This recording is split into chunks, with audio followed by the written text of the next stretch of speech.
안녕하세요. 황필고 신모입니다. 오랜만에 돌아왔죠. 거의 한 달 만인 것 같아요. 5월에도 뭐가 굉장히 많았고 또 6월에도 계속 본당에서 행사들이 좀 있다 보니까 이 마음 잡고 앉아서 공부할 시간이 그렇게 많지가 않더라고요. 저희 본당은 또 이제 학교도 있다 보니까 6월에는 졸업식을 하지 않겠습니까? 그럼 달랑 졸업식만 하는 게 아니에요. 따로 날 잡아서 졸업생 얘네들 뭐 댄스 파티도 해야 하고 뭐 이름 잔뜩 갖다 붙여가면서 이런저런 어워드 행사들도 있고 또 선생님들하고 회식도 해야죠. 게다가 졸업 미사 말고 또 종업 미사도 또 따로 있고 또 보이스카우트, 걸스카우트 행사들이랑 무슨 뭐 조찬 행사도 있고 막 그래요. 그래서 여기저기 이렇게 끌려다니느라 좀 정신이 없었던 것 같습니다. 차라리 공부가 쉽지 않나라는 뭐 제 입으로 이런 얘기를 하기가 조금 웃기긴 한데 이런 뭐 하소연 아닌 하소연도 한 번쯤 하게 됩니다. 자, 그럼 오늘 강의 시작해 보도록 할게요. 자, 16세기 개신교 운동, 또 가톨릭 개혁, 그리고 그 시기의 유럽 정세는 어떻게 격변했었는지 정치 사회적인 부분뿐만 아니라 음악 미술의 변화까지도 살펴봤습니다. 특히 지난 시간에는 바로크 미술에 대해서 알아봤었는데 우리가 미술 시간에 들어봤던 이 바로크 스타일의 미술은 결국 트리엔트 공의회 혹은 가톨릭 개혁 정신과 깊은 관련이 있다는 점에서 좀 흥미로운 부분이었어요. 그래서 이 바로크 미술 건축은 로마에서 시작이 되고 발전이 돼서 전 세계로까지 전파가 되는데 지난 시간에 아주 살짝 언급만 드렸지만 네덜란드 쪽에서의 이 바로크 미술은 또 다른 어떤 특징을 갖게 됩니다.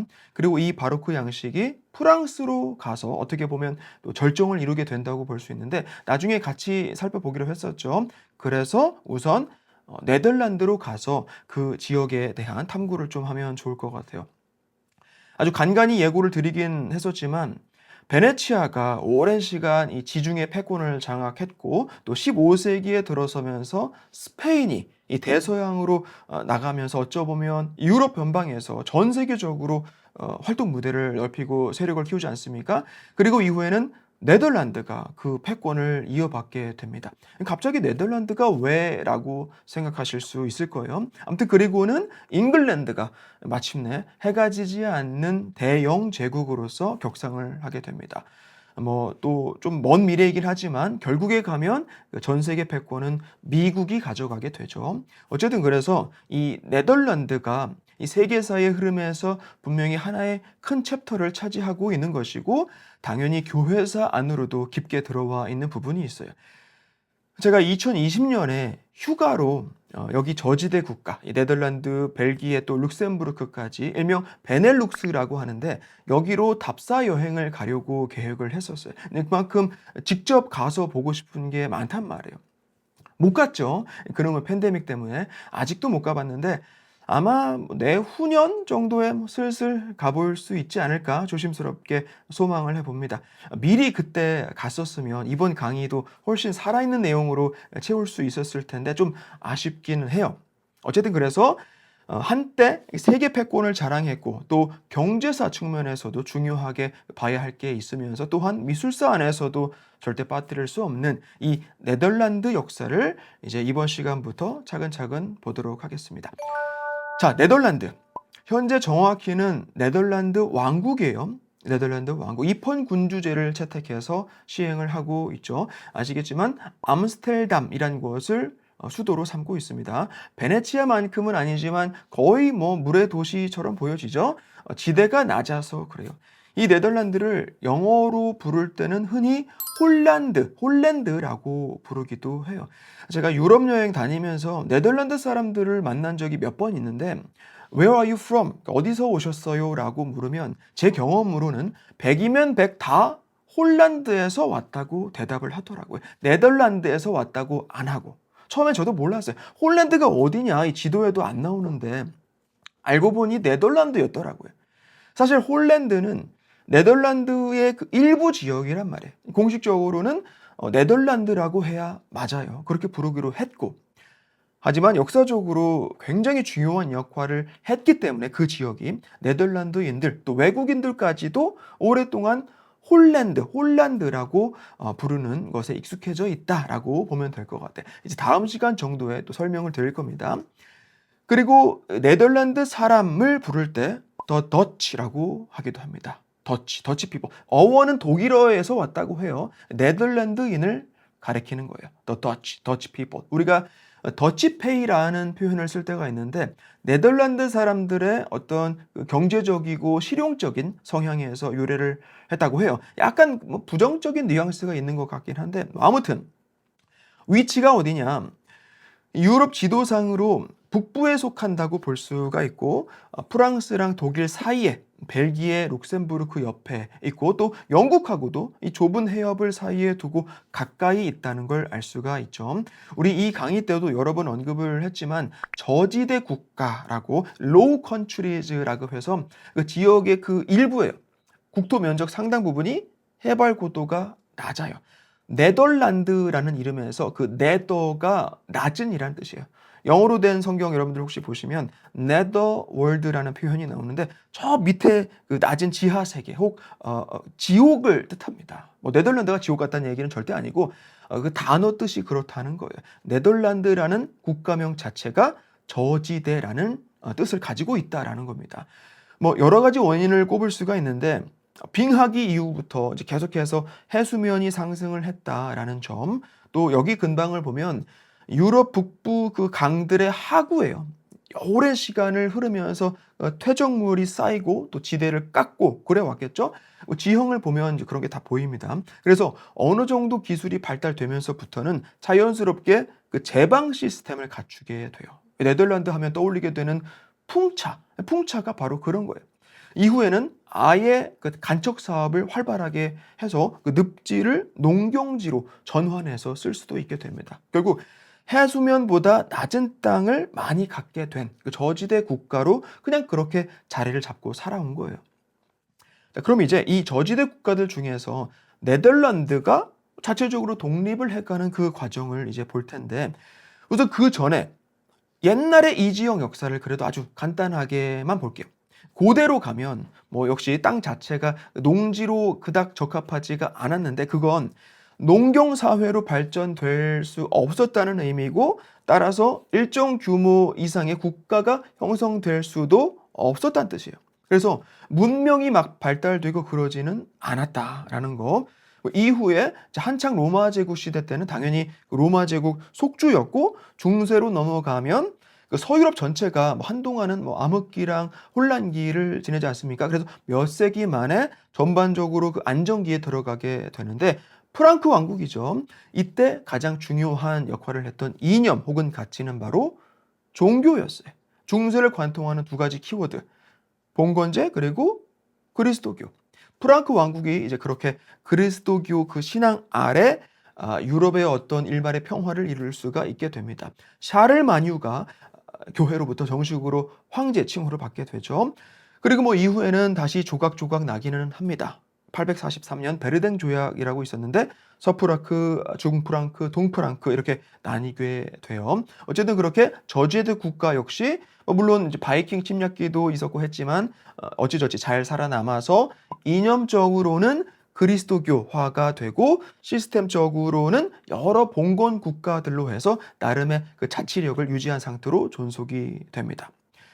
자, 여기서 짚고 가야 할 것이 어떻게 먹고들 살았냐는 것이겠죠. 여전히 농업은 크게 발달될 수가 없었는데 대신에 방직공업이 발달을 해요.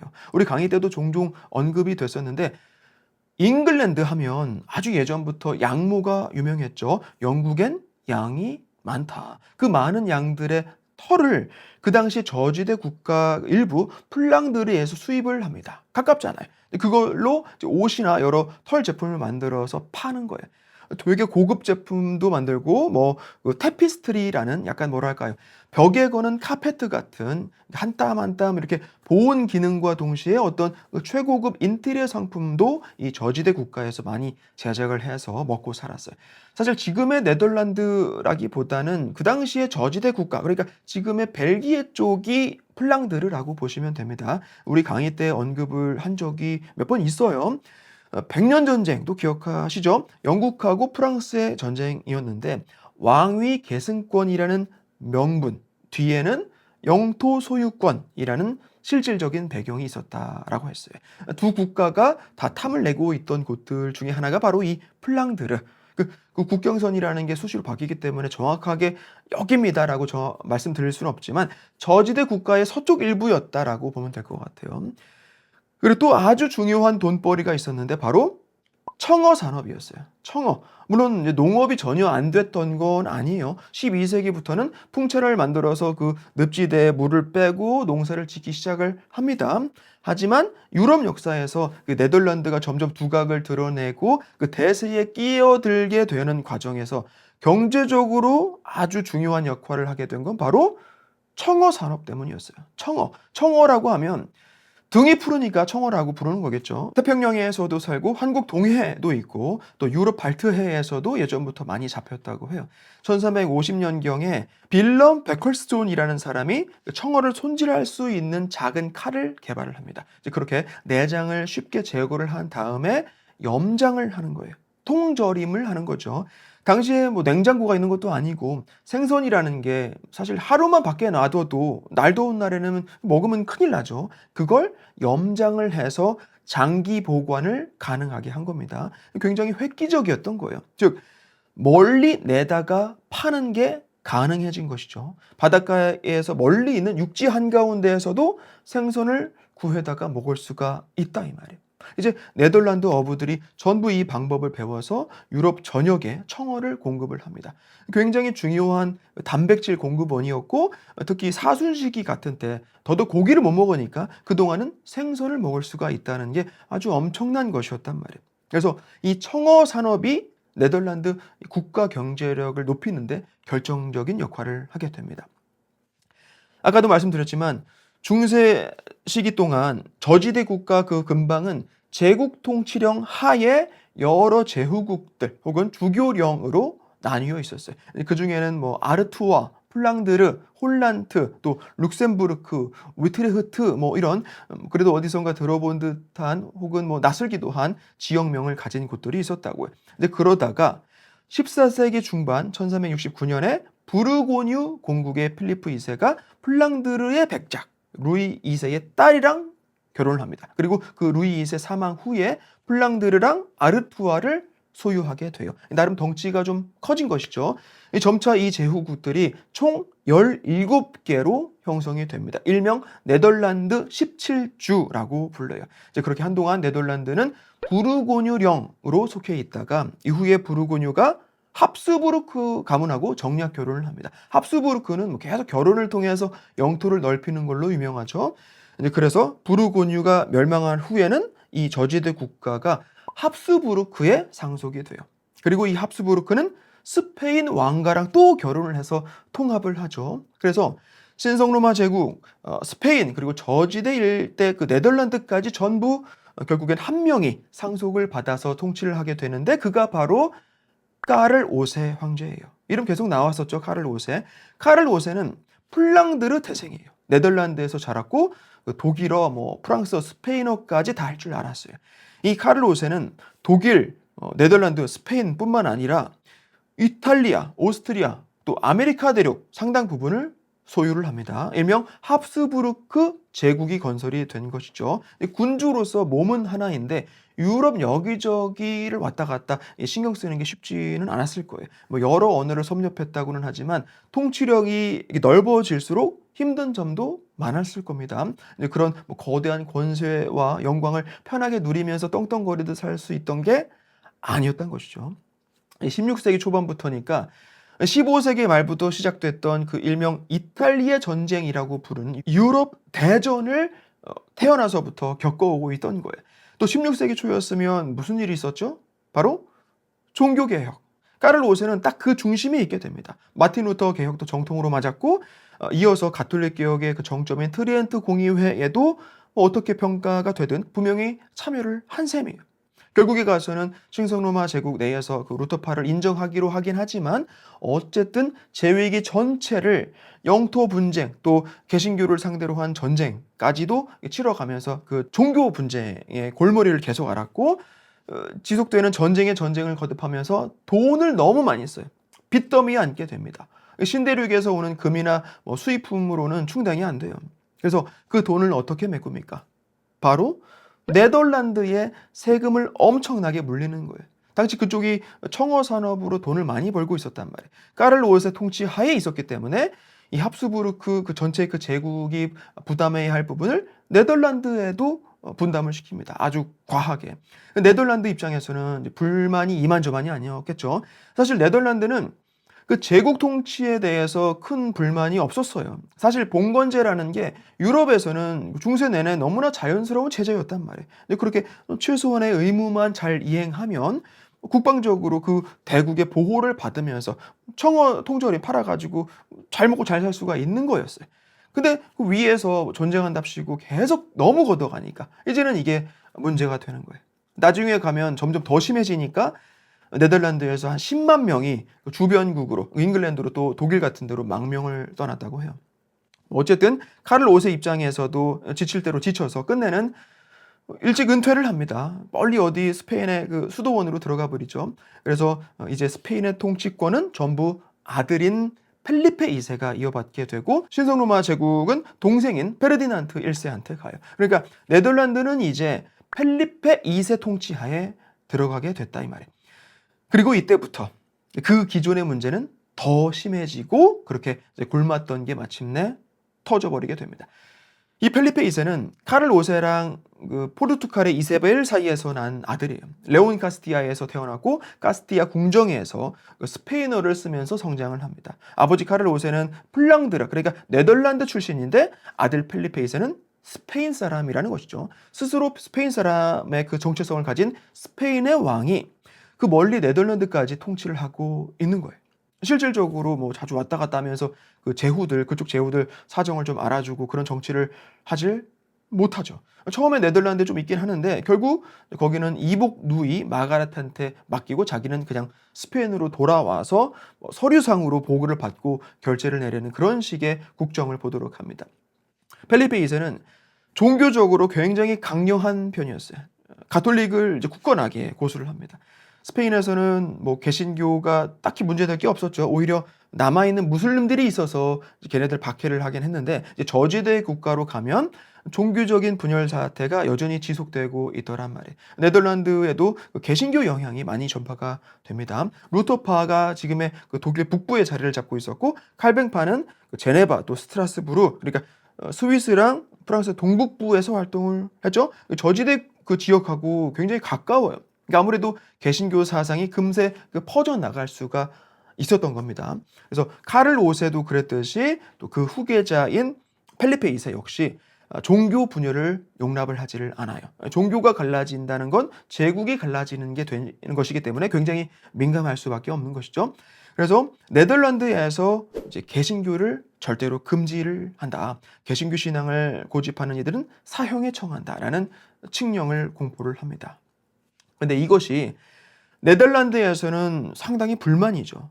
상인들이잖아요. 상인들한테는 그 자유라는 가치가 무엇보다 중요하단 말이에요. 해외 그 여러 문화를 경험하면서 사고 자체가 굉장히 열려 있죠. 웬만하면 그래도 그 제국 방침에 협조를 하겠지만 이렇게까지 종교적인 억압은 좀 너무한 거 아니냐라는 겁니다. 그 총독직을 맡고 있던 마가렛 같은 경우에는 오히려 그 실정을 보고 있기 때문에 오히려 이 상황에서는 종교적인 관용을 펼치는 게 옳다 하는 쪽이었기는 해요. 하지만 펠리페가 들어주질 않죠. 어쨌든 여기에 이제 네덜란드 귀족들이 모여서 어떤 건의를 내자는 톤으로 칙령, 철회를 해달라는 요청을 합니다. 일말의 관용을 베풀어 달라는 거예요. 하지만 펠리페는 이 네덜란드 귀족들의 요청을 깔끔하게 무시를 합니다. 그냥 닥치고 가톨릭 믿어라라는 것이죠. 네덜란드 사람들이 받아들이기에 가뜩이나 세금 많이 내느라 짜증나 죽겠는데 믿는 것도 마음대로 못하게 한다라고 느꼈을 거예요. 그리고는 이제 아주 급진적인 칼뱅파의 그 일부가 가톨릭 성전에 들어와서 행패를 부린 사건이 일어납니다. 1566년인데 일명 성상 파괴 운동이라고 부르죠. 개신교 근본주의자들이 성전이랑 수도원에 난입을 해서 성상, 미술품, 또 유해 등을 마구 훼손하고 약탈해가는 그런 만행이 네덜란드 전역으로 퍼져나가게 돼요. 이게 이제 프랑스에서나 잉글랜드에서처럼 종교 전쟁으로 이익이 커질 수도 있게 생긴 거예요. 여기에 스페인의 펠리페가 네덜란드로 군대를 보냅니다. 알바라는 그 스페인의 공국의 3대 공작 페르난도 알바레즈 데 톨레도를 지휘관으로 임명해서 네덜란드 반란을 가서 제압해라라는 것이죠. 이 알바공은 전투 경험이 굉장히 많은 장소였어요. 오스만 또 프랑스에 맞서 싸우기도 했고 신성로마 제국에서 그 개신교 진영을 상대로 교전한 경험도 있고 밀라노랑 또 나폴리 총독직에도 오른 인물입니다. 이제 네덜란드로 가서 그 급진주의 개신교도들을 진압해라라는 임무를 맡게 되는데 뭐 반란 제압이야 일도 아니고 몽땅 다 잡아들여서 재판을 받게 합니다. 영어로는 Council of Troubles라고 하는데 일명 피해 법정이라고 불리게 돼요. 1000명이 넘게 처형이 됐다고 합니다. 이제 이 시점부터 네덜란드의 그 귀족들의 어떤 관용을 요구하던 그런 태도가 싹 바뀌게 돼요. 독립을 주장하기 시작합니다. 이건 해도 너무하다는 것이죠. 그렇게 스페인을 상대로 한 반란군이 형성이 되고 오렌지의 공작 빌렘이라는 인물이 그 독립군 지도자로서 활약을 하게 됩니다. 80년 전쟁, 그 기나긴 네덜란드 독립전쟁의 시작인 것이죠. 자, 오늘은 여기까지 할 거예요. 이제 다음 강의 때 그 전쟁 과정과 그 이후의 이야기로 이어가도록 하겠습니다. 오늘 강의는 이렇게 네덜란드라는 이 저지대 국가가 어떻게 형성이 됐고 어떻게 부를 쌓았고 제국 통치에 큰 불만이 없이 오랜 시간 잘 살아오다가 어떤 계기로 독립을 꾀하게 되었는지까지만 알아보면서 정리하도록 할게요. 결국 뭐죠? 과도한 세금 그리고 종교적인 억압. 이제 다음 주에 가서는 과연 이 네덜란드라는 크게 별 볼 일 없어 보였던 그 제후들의 연합이 어떻게 스페인 대국을 상대로 전쟁을 치르고 또 승리를 거두는지 또 이후에 하나의 국가로서의 네덜란드가 어떻게 세계무역 패권까지 거머쥐게 되는지 살펴보도록 하겠습니다. 자, 한국 날씨는 벌써 엄청 덥다고 하는데 제가 있는 여기 뉴욕은 요새가 제일 좋을 때이죠. 선선하면서 또 따뜻한 이 맑은 날씨가 매일같이 이어지는데 그 감사가 참 절로 나오는 이 날씨 여러분들도 만끽하시길 바라고 저는 다음 강의 때 뵙도록 하겠습니다. 고맙습니다.